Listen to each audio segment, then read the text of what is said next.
What's up, guys? This is Coach Grant with First Down Training, and today we're going to be breaking down why wide receivers will lose in one-on-ones and some of the biggest mistakes that wide receivers will make against man coverage. So I hope this video helps you guys out. Hope it could teach you a few new things. But also, fellas, if you are a wide receiver or a quarterback and would like to get access to 200 plus wide receiver and quarterback drills, check out that very first link in the description below where you can get access to 200 plus drills all loaded into our website, broken down with categories and the exact sets and reps to follow. So we have all the drills broken down in categories like mechanics, footwork, gym workout for both QBs and wide receivers. Then for wide receivers, our route running drills, releases, and catching drills. So again, very first link in that description below to get access to 200 plus drills. Let's get started with this video. So now, one of the first reasons that wide receivers will lose in one-on-ones is they give away the route with their split. So what I mean by that is a DB, if he is smart, he is going to read your split in one-on-ones. So let's say, for example, let's watch this wide receiver here. He lines up, and then what does he do before the snap is called? He widens out. So if you're a smart DB and you see a wide receiver widen out with his split,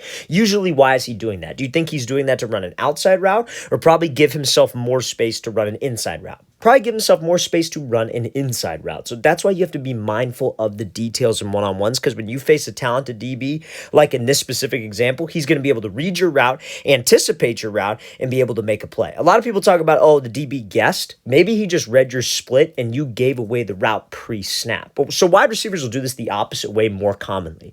Like, let's say, for example, and this is why it matters too, you have to think like this when you're in one-on-ones, because all the camps that we do a bunch of different camps across the country, and at the end of the camp, we'll do an hour of one-on-ones, right? And a lot of wide receivers neglect their split, and it gives away the route every single time. Wide receivers will come up, they'll tell the quarterback, hey, I'm going to run a 10-yard out. And then they'll go walk out and they'll line up at the bottom of the numbers. That is not enough space to be able to run a 10-yard out. So you know what the quarterback's going to tell him to do? He's going to tell him to scoot in. And then when you scoot in, what is a smart DB going to see? He's going to see, okay, he's scooting in because he's running an outside route. Nobody's cutting their split down to go run a post or to go run a dig. They want to give themselves as much space over the middle of the field as possible, so they will line up wide. So you have to understand that.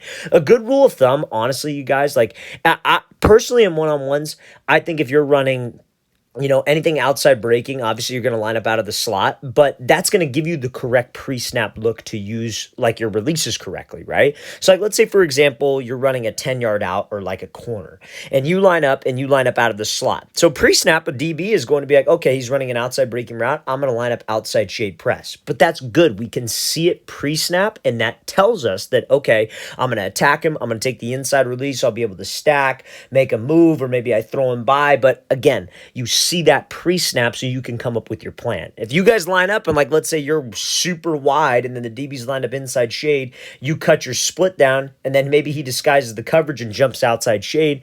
It's a lot harder of a situation for us, fellas. So please do not give away the route with the split. Have a realistic split on every single route and make sure you know where to line up. Do not give it away by moving pre-snap, because the DB is just going to anticipate it and be able to read that route. Okay, so now, next example I want to talk about here, and the reason why so many wide receivers will lose, especially against this press man coverage, even when they restack a DB, is their body language. So a wide receiver's body language is everything, because a DB in man coverage, especially a disciplined DB, where are his eyes supposed to be? His eyes are supposed to be watching my hips. So if we give away the route with my hips by either raising up or what this wide receiver does, turning and rounding the break, that's going to get us locked up every single time. So let's watch what this wide receiver does. He runs the route correctly. Closes space, takes the outside release, but right before the break point, he starts to give this route away and telegraph what we are doing. It is not enough to just stack, fellas. You have to be able to stack, and you still have to be able to sell until the last possible second. Because again, a disciplined DB is going to be watching our hips. And if he sees my hips, my shoulders, my body start to turn, what do you think he's going to do? He's going to start to anticipate this break. The whole reason that we want to stack a DB, because again, like, let's go through the whole pre-snap thing here. This DB's inside shade, maybe got about 2 yards off, and this wide receiver's got to run this out route. So obviously with his release, you want to close space, you want to get into his leverage, you want to threaten his leverage to the inside to get him to move and hold his leverage. So that gives you a free outside release. But when you take that outside release, obviously your goal is to try to be hip to hip with the DB, stay as tight as you can to stack him. And stacking him is when you have him trailing over the top. So you could give a hard fake to the inside, a move to the inside to get that DB to bite, and we have plenty of space to the outside. So again, when I make that move to the inside, I make that hard cut, I actually got to sell with my hips, sell with my shoulders, actually step there. But if wide receivers are kind of like, honestly, I think the reason why they don't do it is because they're not confident in that cut. They're not confident in making a hard cut in the grass, cutting on a dime. So they start to slow themselves down and they start to telegraph with their hips and with their shoulders exactly where they're going to go. And that's an easy read and an easy undercut for the DB. The entire time, I don't care what route you're running, fellas. I don't care if it's a route where you have a DB who's in zone coverage and you have to run a comeback 3 yards before where he is. You should stay committed to the vertical portion of the route with your hips and with your shoulders until that break point. You cannot round it because that's the fastest way to get locked up. Because when you round it, number one, it's slow because you're not relying on the cut, or maybe you're not relying on the hip drop to change direction for you. So that'll take away explosion because you've essentially already changed direction with the upper half. And again, if the DB's disciplined, you're telling him where you're going. So fellas, that's one of the most common things that I'll see out of guys. Like, and we could think of it in like a simpler form. Like, let's say this DB's inside shade, and let's say we have to run a slant, right? What he would do is like a diamond release. A diamond release is where you take 3 steps at this DB's outside shoulder and outside hip. We're trying to make him flip to the fade so we could slip underneath him and run that slant. So I see it all the time. Wide receivers will come off. They'll do this diamond release. They'll take a good first step. They take the second step and then they start to round their hips, shoulders, and then try to plant off the third. Meanwhile, that DB just sits to the inside and that wide receiver runs right into him. So fellas, just make sure. Number one thing, we got to run fast, obviously, but you got to commit with that upper half. Do not telegraph where you were going to give away the route because that's an easy play for that DB and an easy interception, especially if the ball is thrown behind.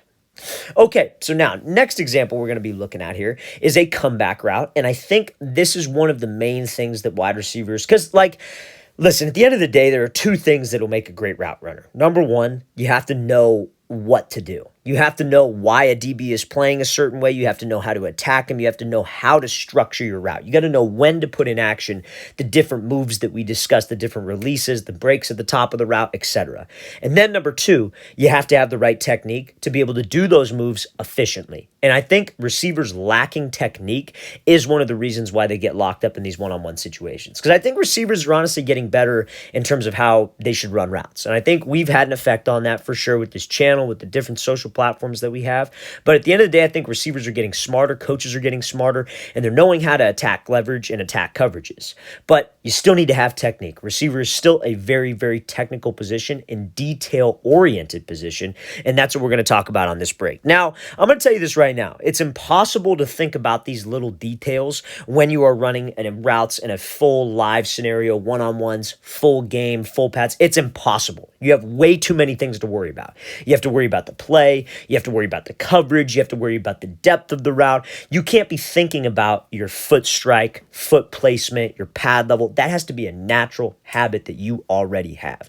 So you have to do the pre-work leading into that. So when your guys are doing drill work, when you guys are doing routes versus air, when you're doing all that stuff in the offseason to lead up to a game situation, to lead up to a camp setting like this, you have to be so detail-oriented because that's the only way that we can put it into effect. And it's got to be on everything that you do. I'm talking ladder drills. I'm talking simple cutting drills that are 3 yards apart. You have to rep out the details because it translates to the field. So what was the problem with this rep? Why did this wide receiver get locked up? So obviously the easy answer is when he went to break down, he drifted too far forward. He didn't have like much of a sharp turn out of the break, so that allowed the DBs to get hands and be able to make a play. Now, could this be like, holding from the DB? Could this be pass interference? I think absolutely could get called, but this wide receiver still could make a sharper cut. Like, we never want to make a cut where your break point is supposed to be here and you drift a couple yards after it, then get out of the break. Now, the reason why he drifted is because of those little details like we talked about.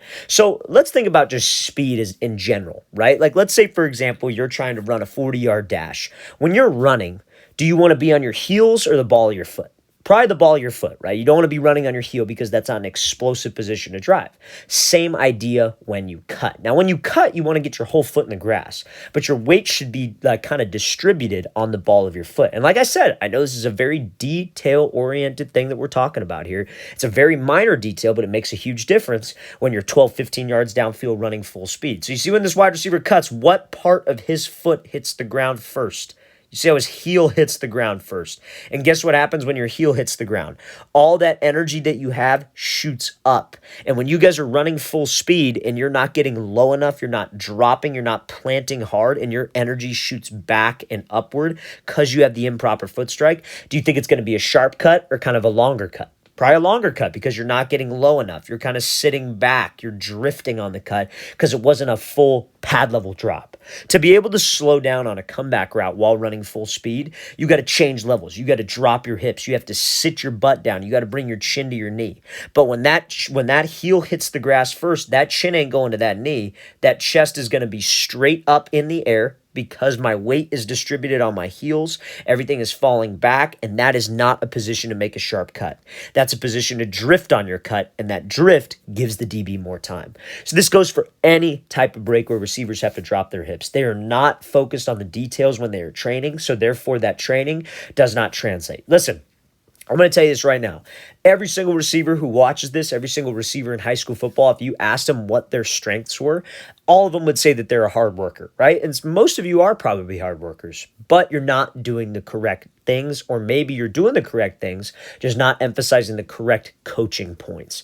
Everything that you do, fellas, anytime you're working on dropping your hips, anytime you're working on cutting, your foot strike is super important because that affects all of the bigger details. Your foot strike, you're on your heel. Like, I think everybody knows when they drop into a break, you got to drop your hips. You got to sit down, right? I think it's a pretty universal wide receiver term. But if you have the incorrect foot strike, you're not in a position to do that. Your weight shifts back, you're sitting back, you're falling back, your chest is up in the air, and we're not going to be explosive, fellas. So we have to make sure that you emphasize those little details because that's what translates to the field. So let's play this again, full speed one more time. Again, easy mistake that can be avoided with the proper form on his cuts.